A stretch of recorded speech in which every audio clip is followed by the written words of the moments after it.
This is a demonstration of a copy of Edward Seago's Seascape in watercolour. I'm going to start by drawing in the actual cloud shapes very lightly with my pencil, just to help me to know where to actually place the washes for the clouds themselves. I'm moving down now into the lower part of the image and drawing in this rather lovely bank, large bank of clouds.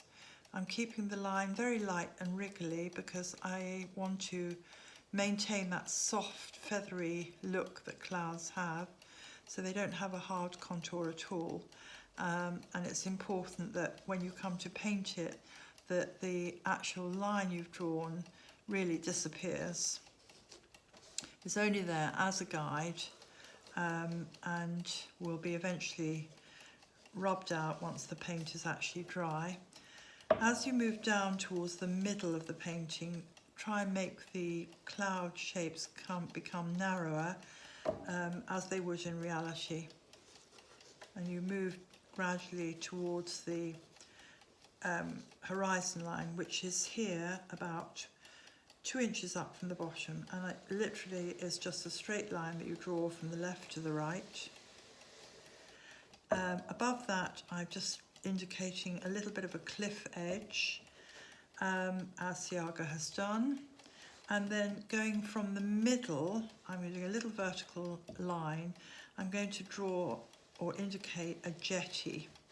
I'm going to do this with 2 horizontal lines and a few little short vertical lines to suggest the struts of the jetty. Then finally, this shingle is drawn in with a zigzag line, which gradually widens out as it gets closer to you in the foreground. I'm now ready to actually begin the painting stage, and I'm going to start by dropping water into the cloud shapes, literally just a few strokes here and there of water, to dampen the paper.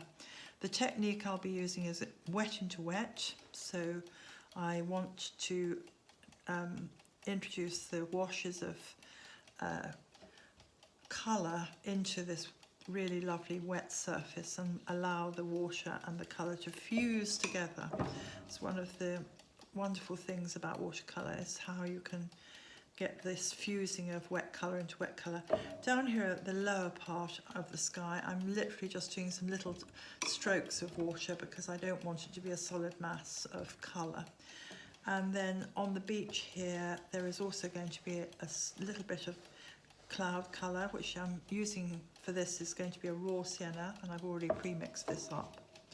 I'm now going to start with that raw sienna. It's a lovely warm yellowy colour, and I'm going to drop it into the water that I've painted onto the paper. I'm going to put it in the lower part of the cloud. I don't want it too much.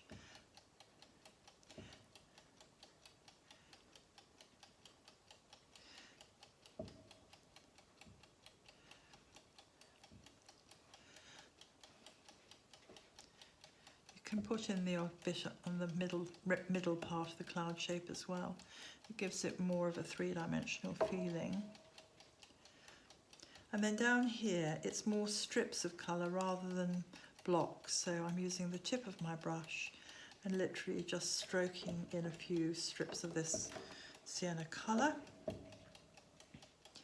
And I will also put some on this in this beach area because it looks as though he's tried to indicate the sun breaking through and reflecting on the shallow water on the beach. Now, I am now ready to use the water again, and I'm going to wet the area around the clouds. I'm not going to go right up to the line, I'm just going to go round the line very quickly. This is a bit wet here, so I'm going to blot it.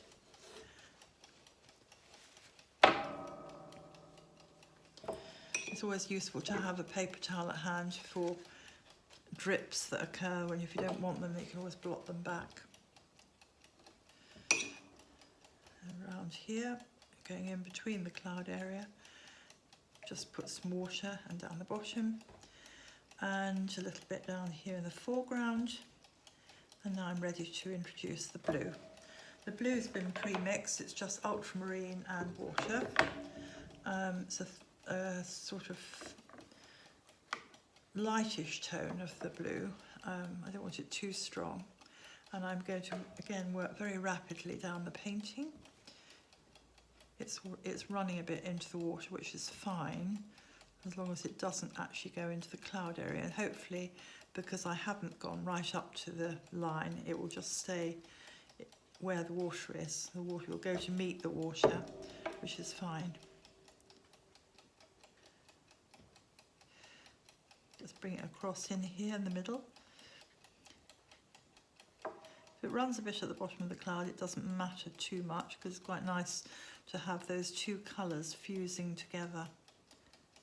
Note that I'm going up on the tip of my brush to paint round these sort of soft fluffy shapes, or indicate hopefully the fluffy shapes of the cloud, and round this one at the top.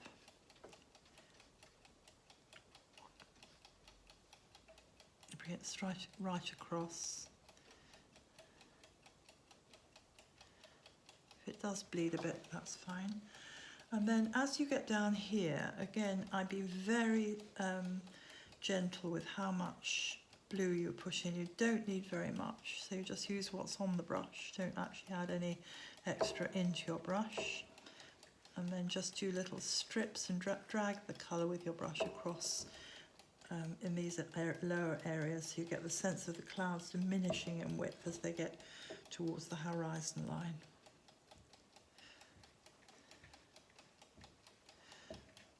You can go behind the jetty, the blue.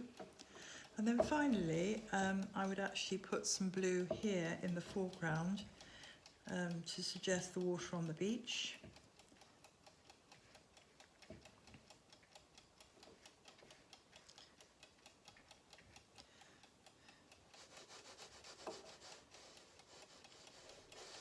A very, very thin mixture of blue down here in the lower part of the painting, not heavy mixtures.